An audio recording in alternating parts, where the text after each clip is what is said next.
نحمده ونصلي ونسلم على رسوله النبي الأمين الكريم وعلى آله وأصحابه وأولاده وأزواجه المطهرين أما بعد أعوذ بالله من الشيطان الرجيم بسم الله الرحمن الرحيم۔ الہدایہ قرآن کلاس میں قرآنی انسائکلوپیڈیا سے فیضیاب ہونے کے لیے اللہ رب العزت کے فضل و کرم اور نبی کریم صلی اللہ تعالیٰ علیہ وآلہ وسلم کے تصدق سے ہم سب حاضر ہیں، تو تمام شرکائے کلاس کو خوش آمدید۔ بحمد اللہ تعالیٰ آج ہماری انسائکلوپیڈیا آف قرآن کے سلسلہ میں تیسری کلاس ہے، اور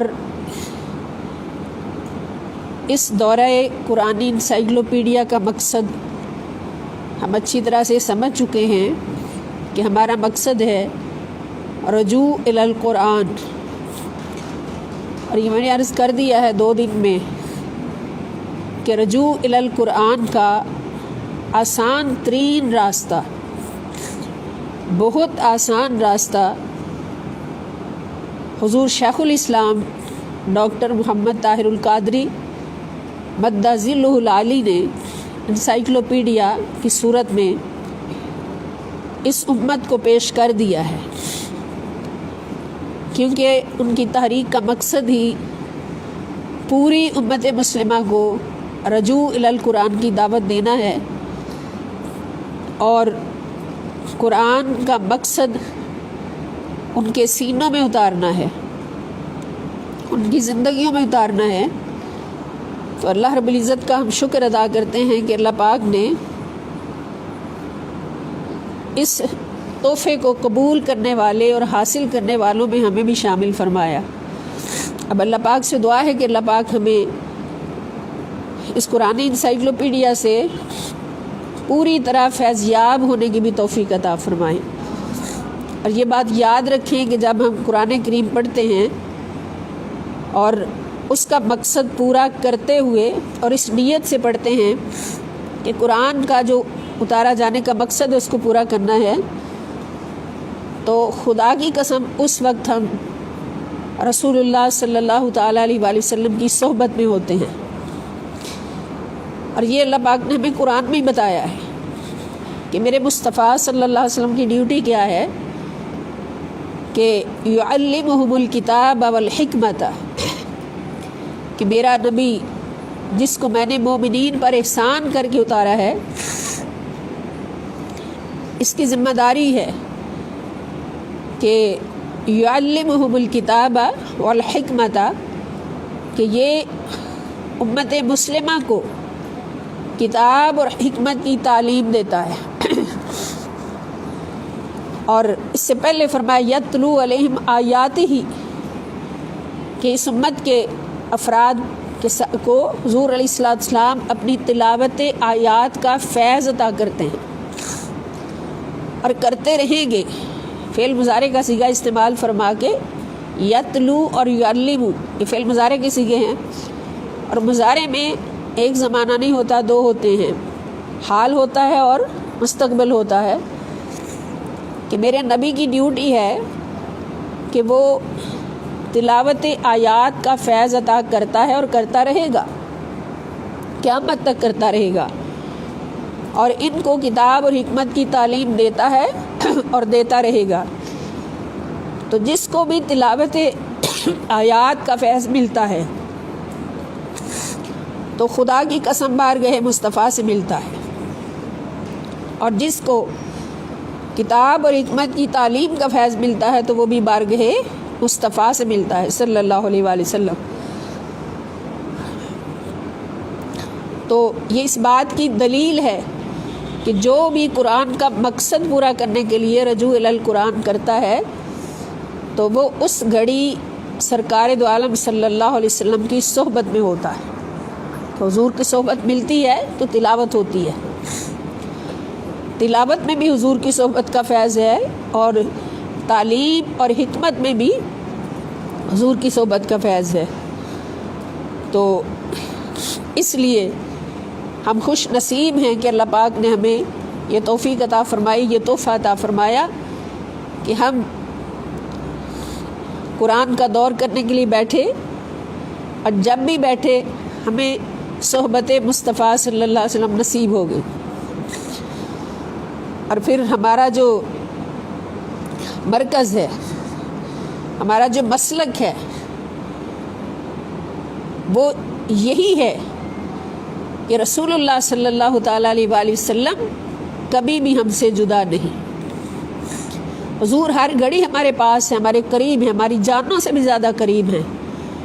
تو ہمیں جب بھی حضور کی صحبت درکار ہو، حضور علیہ السلام کی صحبت کی طلب ہو، تڑپ ہو، تو فوراً ہم حضور علیہ السلام کی بارگاہ میں بیٹھ سکتے ہیں۔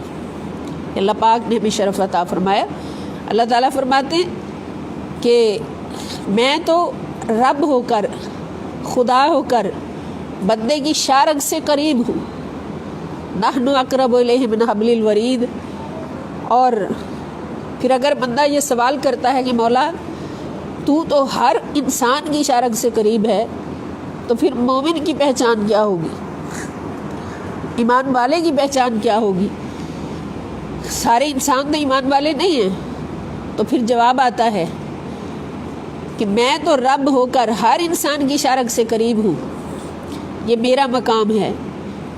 اور مومن کی پہچان یہ ہے کہ النبی اولا بالمؤمنین من انفسہم، کہ میرا نبی مومنین کی جانوں سے بھی زیادہ قریب ہے۔ جان کہاں ہوتی ہے؟ یہ شارگ اوپر ہوتی ہے، اس کے اندر خون ہوتا ہے، خون کے اندر جان ہوتی ہے۔ تو زیادہ قریب شارگ ہے یا زیادہ قریب جان ہے؟ جان ہمارے زیادہ قریب ہے۔ تو الحمدللہ الکریم، ہم ان نادر ہستیوں کی وجہ سے، ان اعلیٰ صحبتوں کی وجہ سے، ان اعلیٰ شخصیات کی وجہ سے کہ جن کو اللہ پاک نے اپنے نبی کا اصل وارث بنایا ہے، ہمیں اللہ پاک نے یہ مقام دیا ہے، یہ مسلک دیا ہے کہ ہمارا نبی ہماری جان سے بھی زیادہ قریب ہے، ہمارا خدا ہماری شارگ سے زیادہ قریب ہے، اور ہمارا نبی صلی اللہ تعالیٰ علیہ وآلہ وسلم ہماری جان سے بھی زیادہ قریب ہے۔ یہ ہمارا مسلک ہے۔ تو اس مسلک پر رہتے ہوئے جب بھی ہم قرآن پڑھتے ہیں تو ہم مدینہ پاک میں ہوتے ہیں، مدینے والے کی صحبتوں میں ہوتے ہیں، مدینے والے کے قدموں میں ہوتے ہیں۔ تو اسی نیت سے ہم نے بیٹھنا اس کلاس میں، اور انشاءاللہ الکریم جتنا بھی وقت لگ جائے تو اس کو پورا کرنا ہے۔ تو کل تک اللہ رب العزت کے فضل و کرم سے ہم نے 5 آیات پڑھ لی تھی۔ آج آیت نمبر 6 پڑھنی ہے۔ اللہ پاک ارشاد فرماتے ہیں، اعوذ باللہ من الشیطان الرجیم، بسم اللہ الرحمن الرحیم، اولم ینظروا فی ملکوت السماوات والارض۔ یہ سورہ اعراف سورت نمبر 7 ہے، اور آیت نمبر 185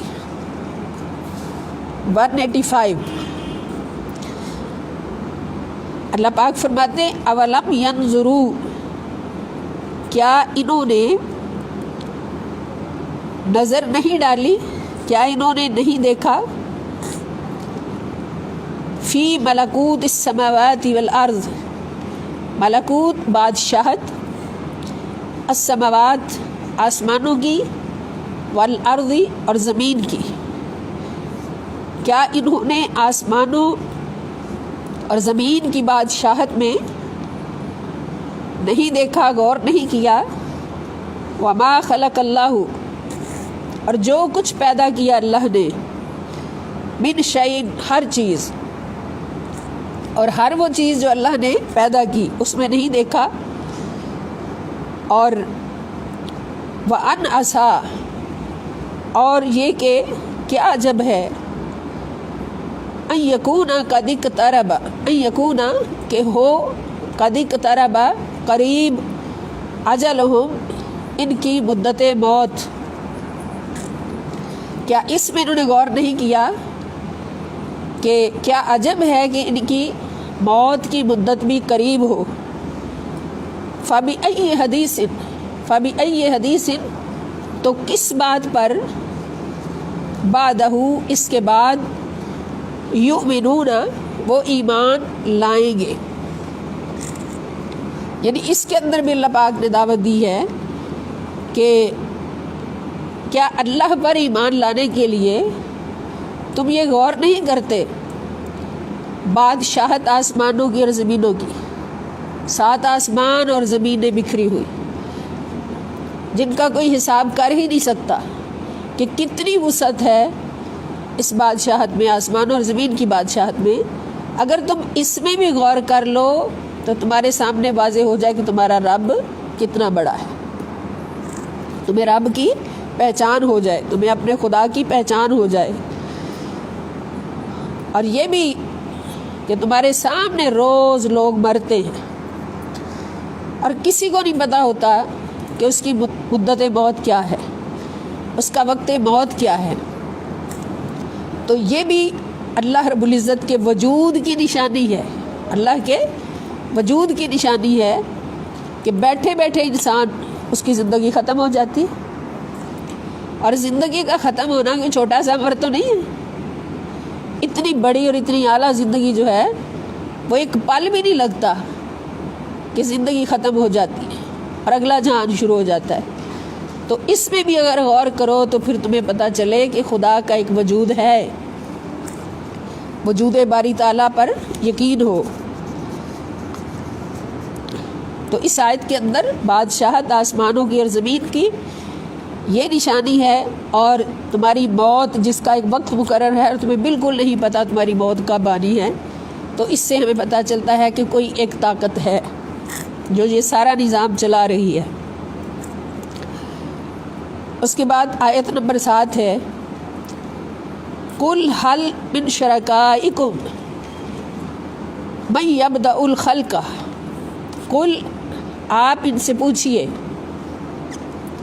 آپ ان سے دریافت فرمائیے، حل من شرکائکم، کیا تمہارے شریکوں میں سے جو تم نے خدا کے شریک بنائے ہوئے ہیں، ان میں سے کوئی ایسا ہے، من یبدأ الخلق، جو ابتدا کرے تخلیق کی، کیا تمہارے شریکوں میں سے کوئی ہے جو تخلیق کی ابتدا کر سکے، پہلے ابتدا کرے، ثم یعیدہ، پھر اس کو دوبارہ لوٹائے۔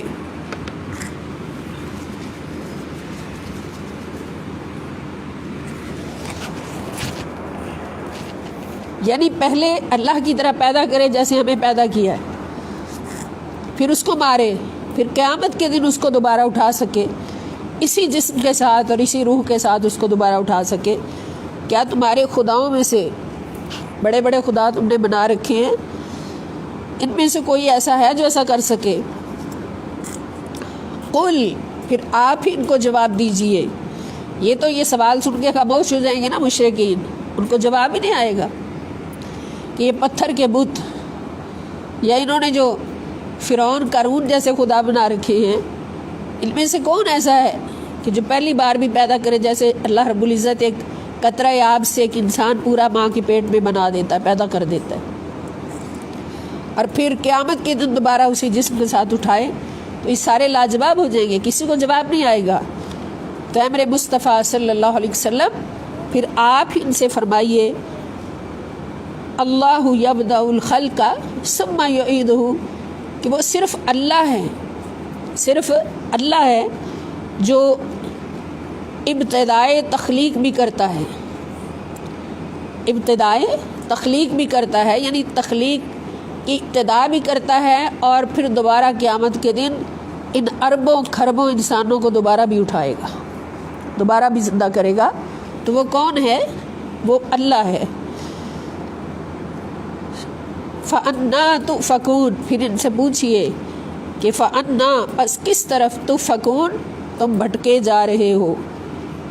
تو یہ بھی اللہ پاک نے ایک دلیل اپنے پیارے حبیب صلی اللہ تعالی وسلم سے فرمائی کہ جو تیرے رب کو نہ مانے میرے مصطفیٰ، تو ان کے سامنے یہ سوال رکھ، ان کے سامنے یہ سوال رکھو کہ میرا رب تو وہ ہے جو ابتدائی تخلیق بھی کرتا ہے اور دوبارہ پھر تخلیق کرے گا قیامت کے دن، دوبارہ پھر زندہ کر کے اٹھائے گا، تو لاؤ تمہارا کوئی خدا ایسا ہے تو پھر خلق کی تخلیق، مخلوق کی تخلیق بھی اللہ تعالیٰ کے وجود پر دلیل ہے کہ ایسا کوئی اور ہے ہی نہیں۔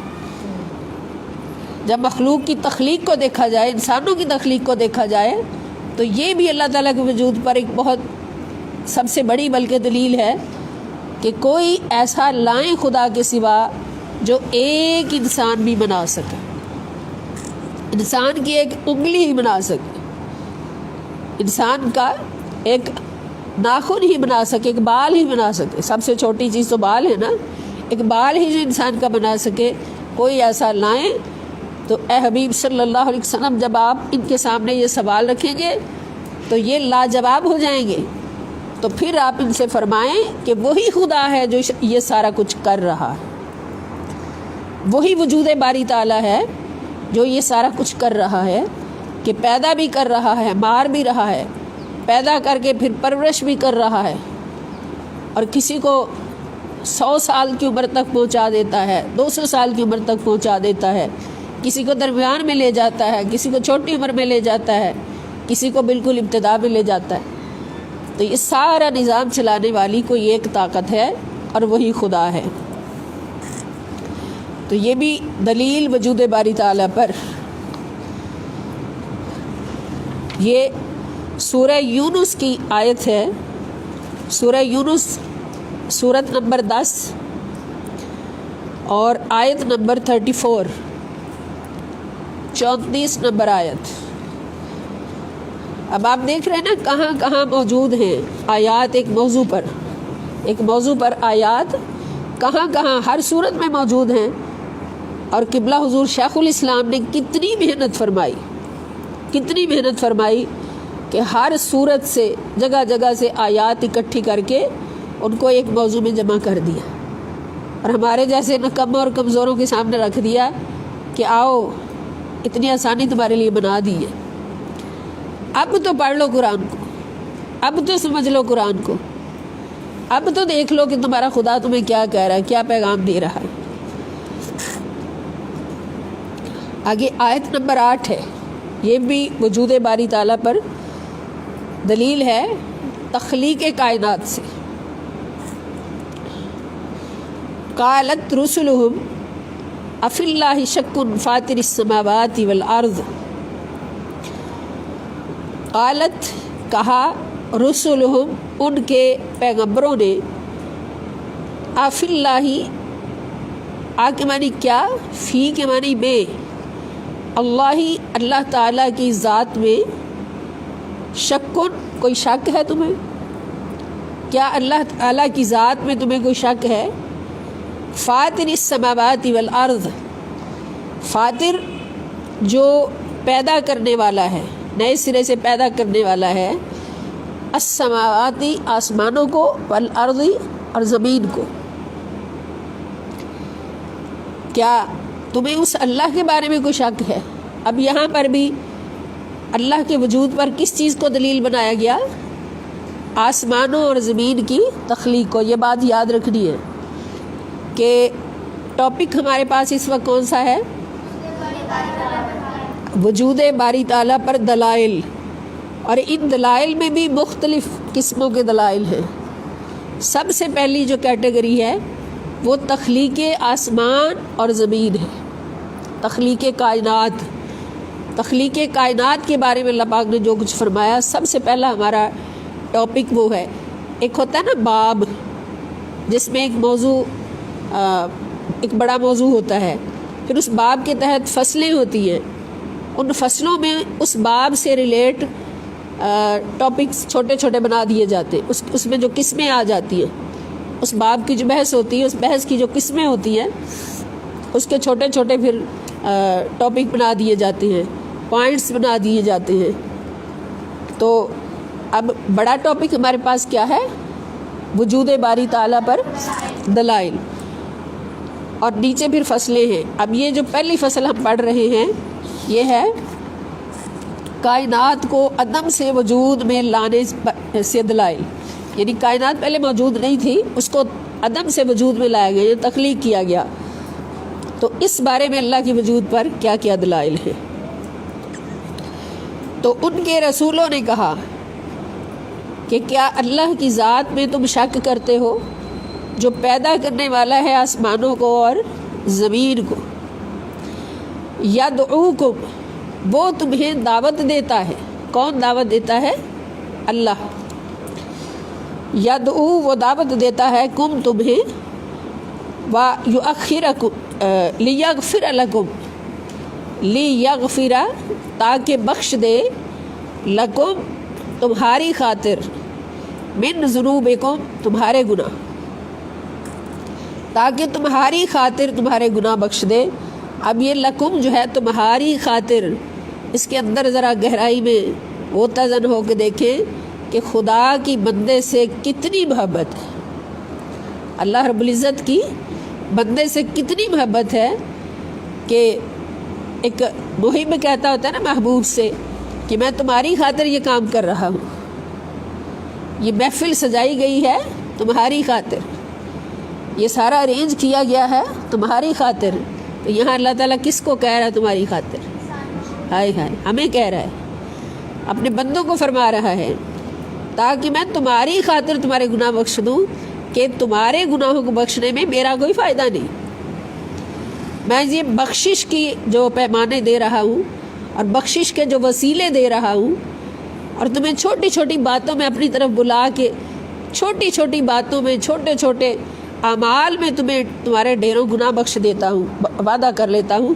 تو یہ اس میں میرا کوئی فائدہ نہیں ہے، تمہاری خاطر سب کچھ کر رہا ہوں، اس لیے کہ یہ کائنات ہی تمہاری خاطر بنائی ہے. تو وہ دعوت دیتا ہے تمہیں کہ تمہارے گناہوں کو بخش دے. وَيُؤَخِّرَكُمْ، اور تمہیں مہلت دے. وَيُؤَخِّرَكُمْ، اور تمہیں مہلت دے، تمہاری نافرمانیوں کے باوجود، تمہاری نافرمانیوں کے باوجود تمہیں مہلت دے. اِلَىٰ اجل مسمى، ایک مقررہ مدت تک.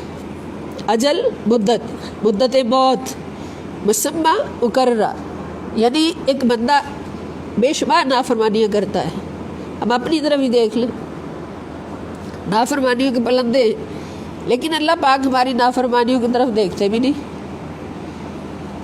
اگر وہ دیکھے تو پکڑ لینا. اللہ تعالیٰ کیا فرماتے؟ بندے نافرمانی کرتا ہے تو لا تقنطوا من رحمت اللہ، اللہ کی رحمت سے مایوس نہ ہونا. آجا، زمین آسمان کے برابر بھی تیرے گناہ ہوئے تو صرف ایک سجدہ رو کے میری بارگاہ میں کر دے، سارے گناہ بخش دوں گا، سارے گناہ بخش دوں گا. تو وہ مہلت ہمیں کیوں دیتا ہے؟ اسی وقت پکڑ کیوں نہیں لیتا؟ اب دیکھتے ہیں بندے اتنی نافرمانی کرتے ہیں، اتنی نافرمانی ہوتی ہے، مگر اللہ رب العزت فوری پکڑ نہیں فرماتے. کبھی دیکھا کسی کی فوری پکڑ ہوئی ہو؟ فوری پکڑ نہیں فرماتے، اس کو مہلت دیتے ہیں. اور مہلت کس لیے دیتے ہیں؟ اس کو پھر دعوت دیتے ہیں توبہ کی طرف، گناہوں کی بخشش کی طرف. یا دعوت دیتے ہیں کہ ہو سکتا ہے یہ توبہ کر لے تو اس کو معاف کر دیا جائے اور یہ گناہوں سے پاک ہو کر دنیا سے جائے. تو یہ اللہ کی مہربانی ہے. اللہ پاک فرما رہے ہیں کہ وہ اللہ جو آسمان اور زمینوں کو پیدا کرنے والا، اللہ اکبر، بہت بڑا خدا، اس کی شان دیکھو اور اپنی طرف دیکھو. گناہ کرتے چلے جاتے ہو، وہ معاف کرتا چلا جاتا ہے. پھر وہ مہلت دیتا ہے، فوری نہیں پکڑتا، مہلت دیتا ہے، تمہیں دعوت دیتا ہے کہ آؤ توبہ کرو، تمہارے گناہوں کو بخش دوں. قالو، تو ان کافروں نے، مشرکوں نے، نافرمانوں نے آگے سے کیا کہا؟ ان انتم الا بشر مثلنا، ان نہیں ہو انتم تم، الا مگر بشر، ایک بشر ہو فقط، مثلنا ہماری مثل.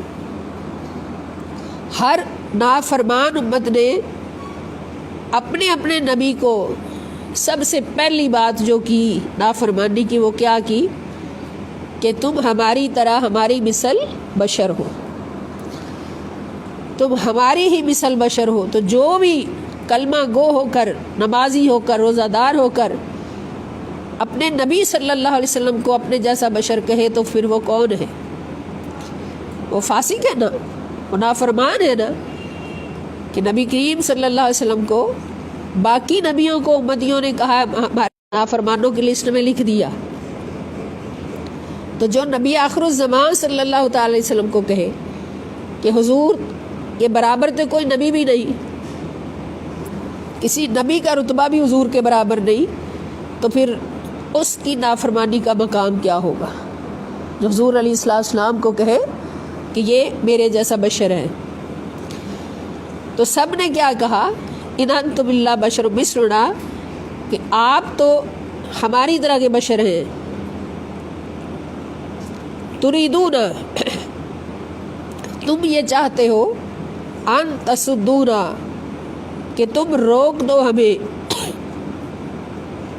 اما اس سے کان یعبدو، جس کی عبادت کیا کرتے تھے، آباؤنا، ہمارے باپ دادا۔ تم یہ چاہتے ہو کہ ہمیں ان خداؤں کی عبادت سے روک دو جن کی عبادت ہمارے باپ دادا کیا کرتے تھے۔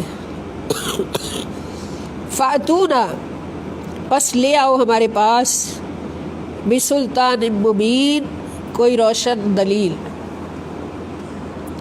یہ نافرمانوں کا کہنا تھا، اتنی بڑی دلیل پیش کرنے کے باوجود بھی وہ کہہ رہے کہ روشن دلیل لے آؤ، تو یہ نافرمانی کی حد ہے۔ اب اس کے اندر بھی اللہ پاک اپنے وجود کی دلیل کس کو فرما رہے ہیں؟ آسمانوں اور زمینوں کی تخلیق کو، اور پھر انسان کو جو مہلت دیتا ہے اللہ تعالیٰ، انسان کو مہلت دیے جانے کو اللہ پاک اپنی رب ہونے کی دلیل فرما رہے ہیں کہ اتنی نافرمانی کے باوجود بھی اللہ تعالیٰ کسی کو سزا فوری نہیں دیتا، اس کو مہلت دیتا ہے ایک مدت تک تاکہ وہ توبہ کر لے، اور اگر مہلت کے باوجود بھی کوئی توبہ نہ کرے تو پھر اس کی پکڑ ہوتی ہے۔ تو وہ رب ہے جو مہلت دیتا ہے، وہ رب ہے جس نے موت کا ایک وقت مقرر کیا ہوا ہے، اور وہ رب ہے جو موت دے دیتا ہے، پھر مہلت بھی دیتا ہے اور پھر موت بھی دیتا ہے۔ یہ سورہ ابراہیم ہے، سورت نمبر 14، سورت ابراہیم، اور آیت نمبر 10، آیت نمبر 10۔ اب اگلی آیت نمبر 9، سورہ زمر، سورۃ الزمر، قرآن کریم کی 39 سورت ہے،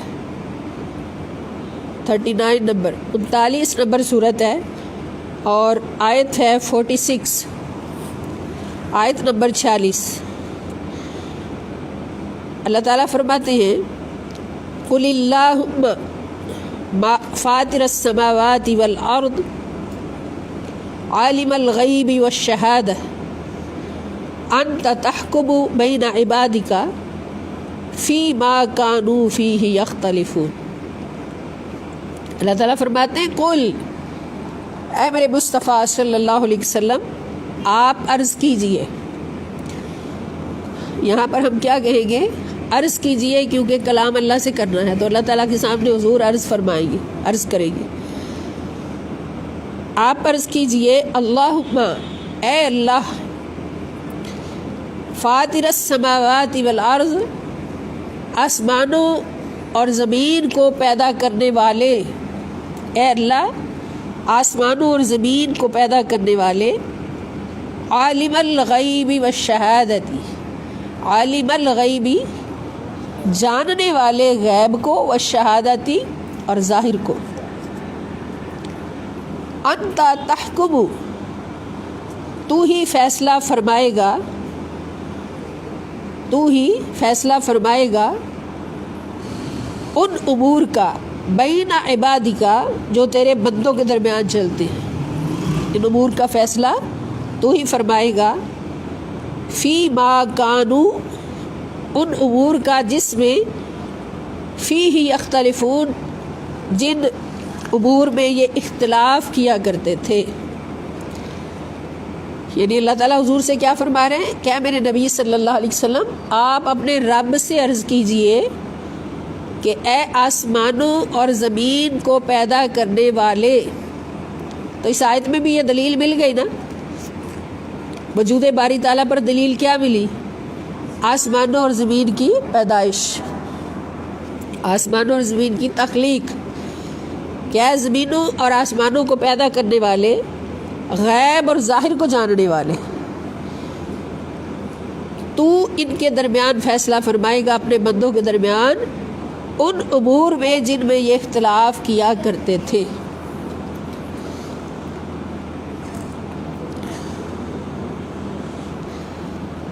اور یہ سورہ زمر ہے، آیت سورت نمبر 39 اور آیت نمبر 46. تو اس کے اندر بھی تخلیق آسمان اور تخلیق زمین یہ وجود باری تعالیٰ پر دلیل ہے. اب آیت نمبر 10، فاطر السماوات والارض جعل لکم من انفسکم، کہ ایک چیز پہلے موجود نہیں تھی اس کو وجود میں لایا گیا. فاطر پیدا کرنے والا، سماواتی آسمانوں کو، والارضی اور زمین کو، جعل بنایا اس نے، لکم تمہارے لیے، من انفسکم تمہاری ہی جانوں سے، ازواجن جوڑے. اسی نے تمہارے لیے تمہاری جنسوں سے جوڑے بنائے. انفس کا مطلب یہاں کیا ہوگا؟ جنس. انسان ایک جنس ہے، جانور ایک جنس ہے، الگ الگ اجناس ہیں نا، یہ جنسیں ہیں. تو تمہاری ہی جنسوں سے تمہارے جوڑے بنائے. جوڑے سے مراد کیا ہے؟ مرد اور عورت. یہ بھی اللہ کے وجود پر دلیل ہے کہ اس کائنات کو چلانے کے لیے، اس دنیا کا نظام اپنی رعایا کو بڑھانے کے لیے، اپنے بندوں کا آگے سے آگے سٹرکچر چلانے کے لیے اللہ پاک نے جوڑے بنا دیے، اور ان جوڑوں کے جوڑ سے آگے اس کی مخلوق پیدا ہوتی ہے. یہ مخلوق کو پیدا کرنے کا اس نے ایک نظام بنا دیا. تو آسمانوں اور زمین کو پیدا کرنے والا، جعل لکم اس نے بنا دیے ہیں تمہارے لیے، من انفسکم تمہارے ہی جنسوں سے، ازواجن جوڑے. ومن الانعام، انعام کا مطلب آپ نے کل بھی پڑھا تھا، کیا مطلب ہے؟ چوپائے، 4 پایوں والے جانور. اور چوپایوں میں سے بھی ازواجن اس نے جوڑے بنائے. یہ آپ کو پتہ ہے نا کہ اللہ پاک نے ہر چیز کا جوڑا بنایا، اس لیے کہ جوڑے کے بغیر آگے نسل نہیں چل سکتی. جوڑا ہوگا تو آگے نسل چلے گی. یزرعکم فیہ، یزرعکم وہ پھیلاتا ہے تمہیں، فیہ اس زمین میں، ان جوڑوں کی تدبیر سے، ان جوڑوں کی تدبیر سے وہ تمہیں پھیلاتا ہے زمین کے اندر. لیسا نہیں ہے کمثلہ ہی اس کی مثل، شیء کوئی چیز، اس کائنات میں اس کی مانند، اللہ کی مانند کوئی چیز نہیں ہے. وہو السمیع البصیر اور وہ خوب سننے والا اور خوب دیکھنے والا ہے. اب دیکھیں بچوں، ایک مثل ہوتی ہے، ایک مثال ہوتی ہے. مثل ہوتا ہے کہ ہو بہو اس کی طرح ہونا، ایک وجود ہے تو ہو بہو اس کی طرح دوسرا وجود ہو، اس کو کہیں یہ مثل ہے. جیسے عام طور پہ کہہ دیتے یہ بیٹا باپ کی مثل ہے، کہ جیسا باپ ہے ویسا بیٹا ہے. ایک ہوتی ہے مثال، اور مثال مثل نہیں ہوتی. مثال ہوتی ہے کہ کسی کو سمجھنے کے لیے ہم اس کا رنگ رکھنے والے کے کسی شخص کا ذکر کر دیں. جیسے اللہ رب العزت کہ اگر ہم مثال دیتے ہیں کہ اللہ کتنی محبت کرنے والا ہے، اللہ تعالیٰ کتنی محبت کرنے والا ہے، تو ہم کیا کہتے ہیں کہ اللہ کی محبت کو دیکھنا ہے تو نبی کریم صلی اللہ تعالی وسلم کی محبت ہمارے سامنے مثال ہے کہ جس کا پیدا کیا ہوا رحمت للعالمین ہے، اس مثال کو سامنے رکھ کے دیکھ لیں کہ اللہ تعالیٰ کتنی محبت کرنے والا ہوگا۔ سمجھ آئی نا؟ پھر اللہ کے علم کو ہم نے سمجھنا ہے کہ اللہ کتنا بڑا عالم ہے، عالم الغیب والشہادہ۔ تو جس کو اللہ پاک نے محمد بنا کر پیدا کیا صلی اللہ علیہ وآلہ وسلم، اس کے علم کو ہم سامنے رکھتے ہیں کہ اگر حضور علیہ السلام کا علم اس مقام پر ہے کہ کائنات کا کوئی علم حضور سے پوشیدہ نہیں، کائنات کی کوئی بات حضور سے پوشیدہ نہیں، تو اگر پیدا کیا ہوا اتنا بڑا عالم ہے تو پھر اس مثال سے سمجھ لیں کہ اللہ کتنا بڑا عالم ہے۔ تو اس طرح کسی کو سمجھنے کے لیے، کسی بات کو سمجھنے کے لیے مثال دینا، مثال اور ہوتا ہے اور مثل اور ہوتا ہے۔ مثل بالکل تشبیہ کو کہتے ہیں، تو مثال دینا اللہ پاک کی بھی سنت ہے۔ قرآن کریم میں اللہ تعالیٰ مثالوں کے ذریعے بات سمجھاتے ہیں، یہ بات آپ کو پتہ ہے نا۔ جیسے اللہ پاک قرآن پاک میں فرماتے ہیں کہ ایک جو مومن کامل ہے اس کی مثال ایک درخت کی طرح ہے، ایک درخت کی طرح ہے کہ اصلها ثابت وفرعها فی السماء، جس کی جڑیں زمین میں مضبوط ہیں اور اس کی شاخیں آسمانوں تک پھیلی ہوئی۔ تو مثل کلمۃ طیبۃ کشجرۃ طیبۃ، کہ ایک کلمہ طیبہ کی مثال، کلمہ طیبہ سے مراد ایک مرد کامل ہے، مومن کامل ہے، اس کی مثال کس طرح ہے؟ کشجرۃ طیبۃ، ایک پاکیزہ درخت کی طرح، اصلها ثابت، جس کی جڑیں زمین میں مضبوط ہیں، وفرعها فی السماء، اور اس کی شاخیں جو ہیں وہ آسمانوں میں پھیلی ہوئی۔ تو یہ مثال دینا اللہ رب العزت کی سنت ہے۔ قرآن کریم میں بہت جگہوں پہ یہ دلائل موجود ہیں۔ تو اللہ پاک فرماتے ہیں لیسا کمثلہ، اللہ کی مثل کوئی اور نہیں ہے، اللہ جیسا کوئی اور نہیں ہے۔ وہو السمیع البصیر، اور وہ بہت زیادہ سننے والا اور بہت زیادہ دیکھنے والا ہے، یعنی اس کی سماعت سے بھی کوئی جگہ خالی نہیں، اس کی بصارت سے بھی کوئی جگہ خالی نہیں۔ یہ اس کے اندر بھی اللہ پاک نے تخلیق آسمان اور زمین اور پھر انسانوں کی جنس کے جوڑے، جانوروں کے جوڑے، ان کو تخلیق کرنا، یہ بھی تخلیق کے موضوع میں آ گئے نا، کہ یہ ساری چیزیں جو پہلے موجود نہیں تھیں، ان سب کو جس نے تخلیق کیا ہے وہ خدا ہے، اور اس کی طرح کوئی اور ہو ہی نہیں سکتا۔ یہ سورہ الشورى سورت نمبر ہے 42 اور آیت نمبر ہے 11۔ آگے آیت نمبر 11 ہے، اس میں اللہ پاک ارشاد فرماتے ہیں هو اللہ الخالق الباری المصور لہ الاسماء الحسنى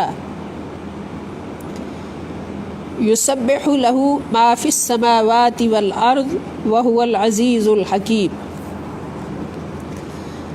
هو اللہ، وہی اللہ ہے، یعنی اللہ نظر نہیں آتا مگر اللہ کی دلیل کیا ہے؟ الخالق، جو پیدا کرنے والا ہے، الباری، جو عدم سے وجود میں لانے والا ہے۔ عدم سے، عدم وہ ہے نا جس کا پتہ ہی نہیں ہمیں، کچھ بھی نہیں، اور وجود جو پیدا ہو گیا۔ جو عدم سے وجود میں لانے والا ہے، یعنی ایجاد فرمانے والا، عدم سے وجود میں لانے والا، ایجاد فرمانے والا۔ یسبح، تسبیح کرتے ہیں، لہو، اسی کی تسبیح کرتے ہیں، ما، جو کچھ، فی السماواتی، آسمانوں میں ہے، والارض، اور زمین میں ہے، آسمانوں اور زمین میں جو کچھ بھی ہے سب اسی کی تسبیح کرتے ہیں۔ وَهُوَ الْعَزِيزُ الْحَكِيمُ، اور وہ غالب حکمت والا ہے۔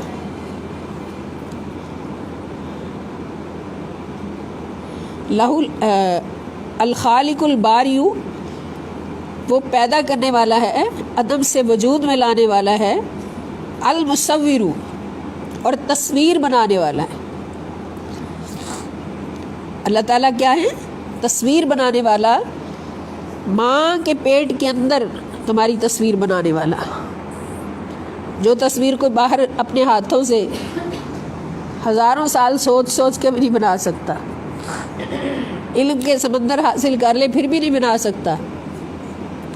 وہ تصویر تمہارا خدا وہ ہے جو وہ تصویر ماں کے پیٹ کے اندر مختلف مراحل سے گزار کے بنا دیتا ہے۔ هو الذی یصورکم فی الارحام کیف یشاء، سورہ مائدہ کی غالباً یہ آیت ہے، والذی یصورکم فی الارحام کیف یشاء، وہی اللہ ہے جو ماں کے رحموں کے اندر جیسے چاہے تمہاری تصویر بنا دیتا ہے۔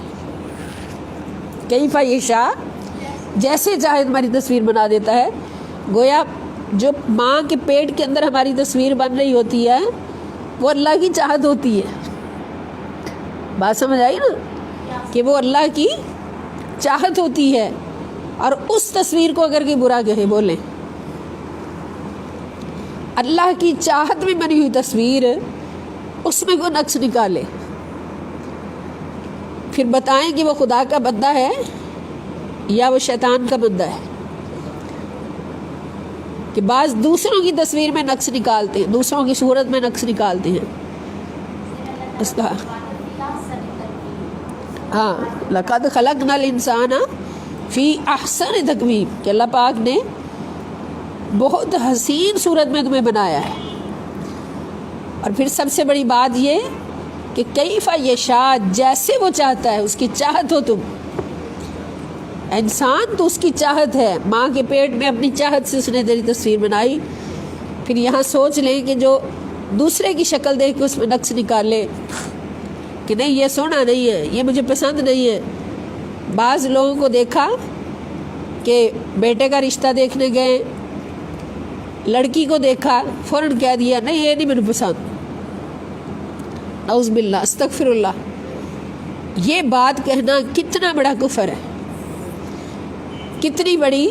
کتنا بڑا شرک ہے، کتنا بڑا کفر ہے کہ ایک تصویر اللہ نے جو بنائی اس کو کہہ دیا یہ نہیں مجھے پسند۔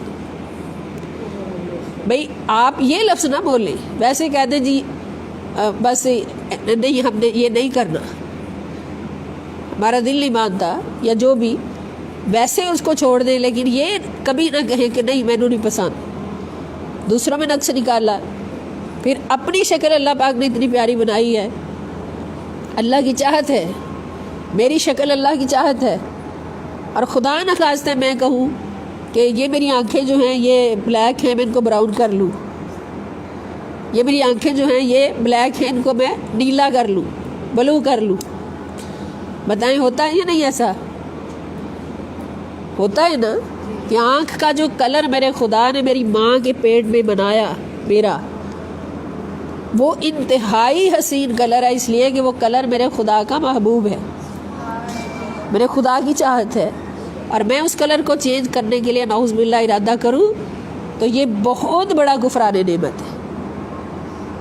اللہ پاک نے ہمارے جسم پر جہاں چاہا بال اگائے، جہاں ضرورت اتارنے کی ہے وہ حکم دیتا ہے اتارو، اور جہاں جہاں ہمارے چہرے پہ یہ بھویں بنائی ہیں، ہمارے سر کے بال اگائے ہیں، اب ان بھووں کو کوئی اتارنا شروع کر دے، اچھی بلی ان کو اتارنا شروع کر دے، تو یہاں سے یہ بال 1-2 زیادہ ہیں، ان کو میں نکال دوں، ادھر 3 زیادہ ہیں، ان کو نکال دوں، ادھر 4 ادھر زیادہ ہیں، ان کو نکال دوں، تو پھر یہ کیا ہوگا کہ وہ تو اب خدا نے اپنی چاہت سے لگائے، پھر یہ کفران نعمت ہوگا یا نہیں ہوگا؟ بولے کہ اللہ نے جو چیز تخلیق کی ہے اپنی چاہت سے تخلیق کی،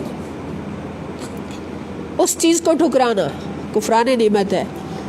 تو یہاں پر یہ سن لیں سارے کہ اللہ پاک کی طرف سے پھر ایک وارننگ آتی ہے کہ جو کچھ میں نے تمہیں دیا اپنی چاہتوں سے دیا، اپنی محبتوں سے دیا، اپنی نعمتیں بنا کر دیا، رحمتیں بنا کر دیا، تو یاد رکھو لَإِن شَكَرْتُمْ لَأَزِيدَنَّكُمْ، اگر ان نعمتوں کا شکر ادا کرو گے جو میں نے تمہیں عطا کی ہیں تو میں ان کی برکتیں بڑھاتا رہوں گا، میں ان میں برکتیں عطا فرماؤں گا۔ وَلَئِن كَفَرْتُمْ، اور اگر تم کفر کرو گے، کفر کرنا کیا ہے؟ کفر کرنا ہوتا ہے ناشکری کرنا اور نعمت کا انکار کرنا کہ مجھے یہ نہیں چاہیے۔ اب کوئی ماں بچے کو گفٹ دیتی ہے پیار سے، ماں کی محبت اللہ پاک فرماتے ہیں اگر میری محبت، ماں کی محبت مثال دیکھ لو، ماں کی محبت کو مثال بنایا اللہ پاک نے کہ اس کو 70 گنا بڑھا لو تو یہ دیکھ لو کہ اتنا میں تم سے پیار کرتا ہوں۔ تو ماں جو اللہ سے 70 گنا کم محبت کرتی وہ ہمیں کوئی تحفہ دے، اپنے پیار سے تحفہ دے، تو اگر ہم اس تحفے کو پکڑ کے دونوں ہاتھوں سے پکڑیں گے، چومیں گے، آنکھوں سے لگائیں گے، سر پہ رکھیں گے، تو ماں راضی ہوگی، دعائیں دے گی۔ جب ماں راضی ہوگی تو کون راضی ہوگا؟ اللہ تعالیٰ راضی ہوگا۔ ماں کی رضا کا اتنا بڑا مقام ہے، اور اگر اس تحفے کو ٹھکرا دیں گے، بولے اگر خدا نہ خواستہ یہ کہہ دیں گے کہ نہیں امی جی یہ نہیں چاہیے، مجھے نہیں چاہیے، پھر کیا ہوگا؟ ماں ناراض ہو گئی نا، اور جب ماں ناراض ہوگی تو پھر کون ناراض ہوا؟ اگر ماں کی ناراضگی اتنا بڑا ایک نقصان ہے تو پھر اللہ تعالیٰ کی ناراضگی کہاں جائے گی؟ اس لیے ہمیں کیا چاہیے کہ اللہ رب العزت کی عطا کردہ ہر نعمت کو شکرانے کے نفل ادا کرتے ہوئے اس کو قبول کریں۔ اللہ کی پیدا کی ہوئی کسی چیز میں نعوذ باللہ، کروڑ بار نعوذ باللہ، کوئی نقص نہیں نکال سکتا، اس سے بڑھ کے کون کر سکتا ہے؟ ہم اپنی مثال لے لیں کہ ہم اتنی چاہت سے ایک چیز بنائیں، اپنے دوست کو پیش کریں، سہیلی کو پیش کریں، اور وہ آگے سے اٹھا کے مارے یہ کیا ہے، مجھے نہیں پسند، مجھے یہ چیز نہیں پسند، تو پھر اس کا دل ٹوٹے گا یا نہیں ٹوٹے گا؟ دوستی ختم ہوگی یا نہیں ہوگی؟ تو کہاں ہمارے عام دوست اور کہاں ہمارا خدا؟ تو اللہ پاک فرماتے ہیں کہ وہ جیسے اس کی چاہت ہوتی ہے اپنی چاہت سے تمہاری تصویریں بناتا ہے، اس لیے ان صورتوں کو اللہ کی محبت سے سجا کے رکھو۔ پھر اللہ کی چاہت کی جو چیز دی ہوئی ہے اس کو خرچ بھی تو وہیں کرنا چاہیے نا جہاں اللہ کی چاہت ہو۔ اللہ پاک اپنی چاہت سے ہمیں اتنی پیاری شکل عطا فرمائے، اور خدا نخواستہ نعوذ باللہ منہ ہم اس شکل کو بے راہ روی کے لیے استعمال کر لیں، خدا نخواستہ، یا اس کو حرام راستے پہ لگانے کے لیے استعمال کریں، بجائے اس کے کہ ہم اس شکل کو اللہ رب العزت کی محبت میں، ہر چیز جو اس نے عطا فرمائی اپنی چاہت سے، ہر اس چیز کو اس کی چاہت سے ہی استعمال کریں۔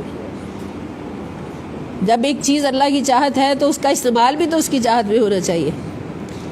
اسی لیے اللہ پاک نے فرمایا کہ ہر چیز کو میری چاہت میں استعمال کرنے کے لیے میں تمہیں بہت بڑا نمونہ دے رہا ہوں کہ اس نمونے کو اختیار کرنا، اس کے راستے پر چلنا، تو پھر تم کبھی بھی ذلیل و خوار بھی نہیں ہوگے، بیمار بھی نہیں ہوگے، نہ جسمانی طور پہ بیمار ہوگے نہ روحانی طور پہ بیمار ہوگے، تم ہمیشہ تندرست و توانا بھی رہو گے، اور اللہ کی بارگاہ میں کامیاب بھی رہو گے، اور اس دنیا میں سربلند بھی رہو گے، کامیاب بھی رہو گے۔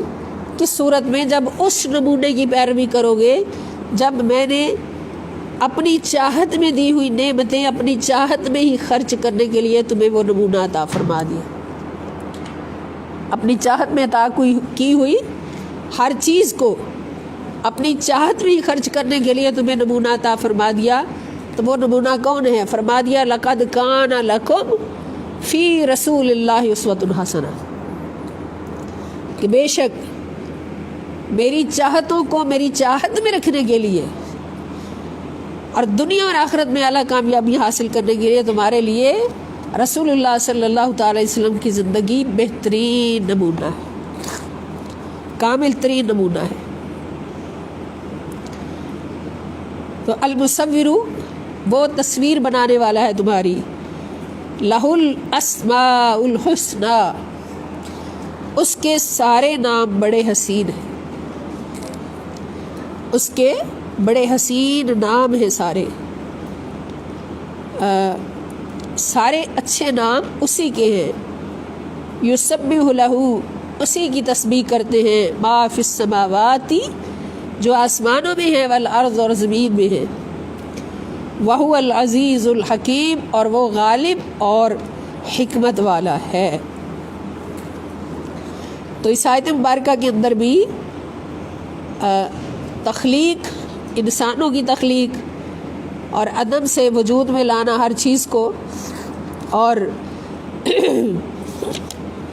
تصویر بنانا ہر مخلوق کی، انسانوں کی بھی اور ہر مخلوق کی تصویر بنانا، یہ سب اللہ رب العزت کے کام ہے، اسی کی شان ہے، اسی کی عظمت ہے، اور یہ اللہ رب العزت کے وجود پر دلیل ہے. اور سارے اچھے اچھے نام سارے اللہ کے ہیں.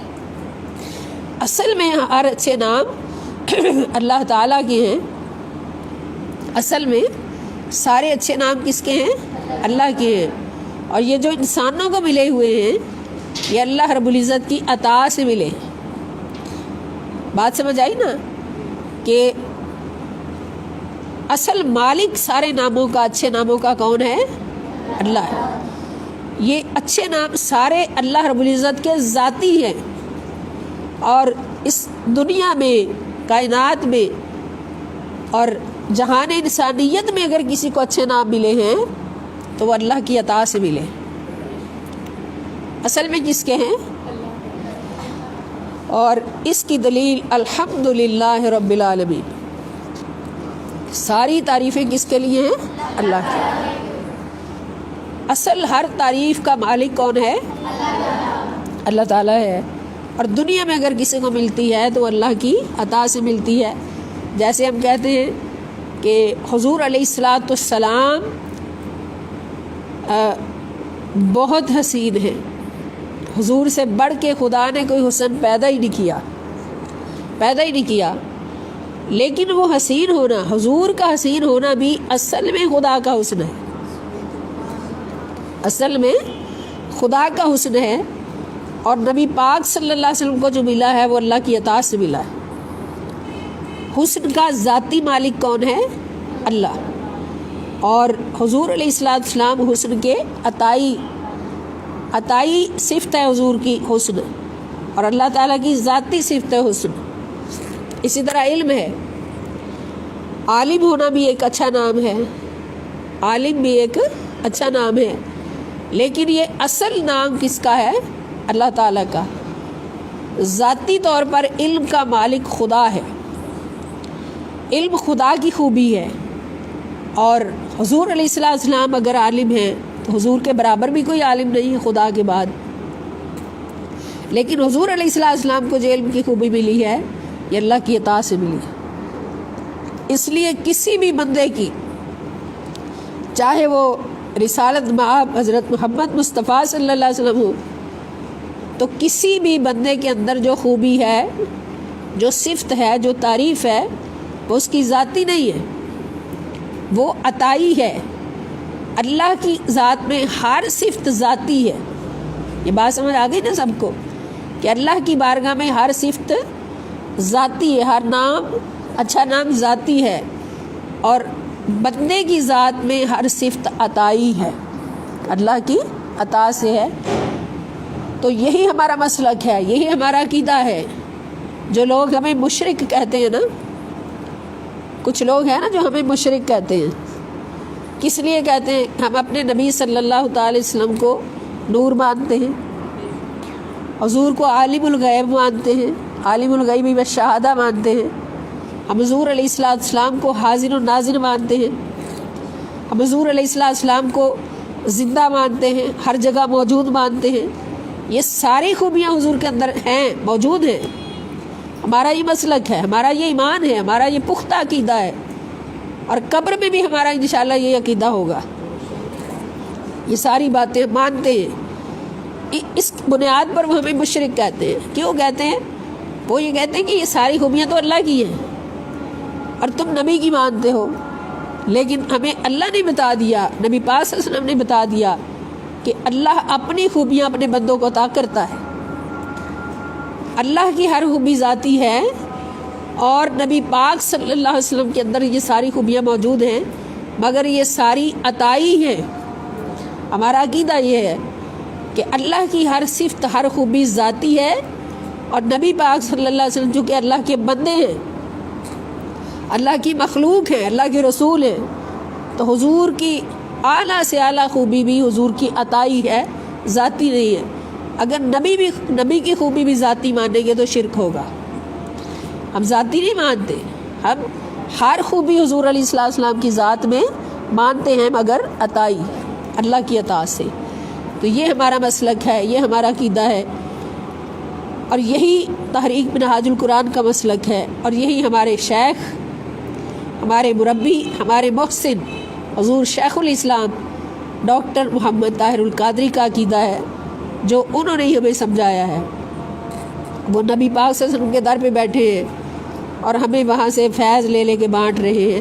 اللہ پاک ان کی عمر میں، علم میں، عمل میں، فیوز و برکات میں کروڑوں برکتیں عطا فرمائیں، اور ہمیں اس صراط مستقیم پر اللہ پاک استقامت عطا فرمائیں، استقامت عطا فرمائیں، استقامت عطا فرمائیں، اور طاقت عطا فرمائیں، اور ہم یہ علم حاصل کرتے ہی اس دنیا سے جائیں۔ وما علیہ الا البلاغ المبین۔ السلام علیکم ورحمۃ اللہ وبرکاتہ۔